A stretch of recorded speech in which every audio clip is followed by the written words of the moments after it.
Alors, je suis sur le point de vendre une maison que j'ai achetée dans les règles.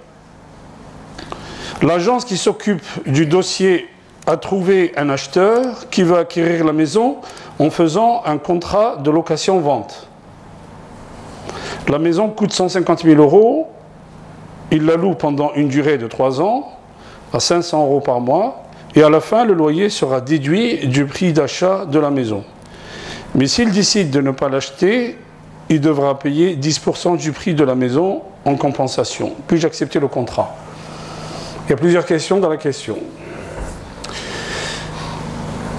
Alors, pour répondre à des questions comme ça, il nous faut le détail. On ne peut pas répondre à une question où il y a beaucoup de généralités comme ça. Ce que je vais expliquer est juste une chose. Beaucoup de gens nous posent la question sur la LOA, la location avec option d'achat.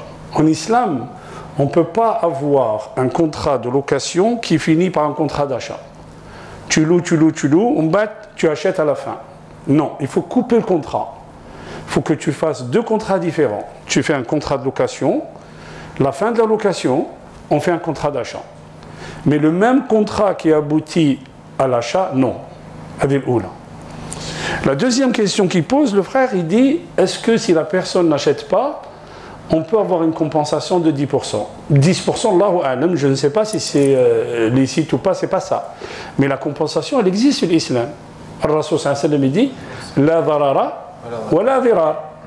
Pas de préjudice, et le préjudice doit être enlevé. Allah subhanahu wa ta'ala, في القرآن يقول, فإن تبتم فلكم رؤوس أموالكم زد لا تظلمون ولا تظلمون. Si vous repentez à Allah, Allah subhanahu wa ta'ala dit, vous récupérez votre capital quand on parle de riba. La tadlimoun, vous ne devez pas être injuste et vous ne serez pas lésé. Et là, on parle de l'argent dans le temps, effectivement. Ce que je disais la semaine dernière, il y a un frère qui me dit, fait Souria, il a prêté à quelqu'un l'équivalent de 20 000 € à l'époque, en 2010, en argent syrien, en lire syrienne. Avec les événements et tout ça, la lire a baissé. Il me dit, les 20 000 lires, il va 1 500 € aujourd'hui.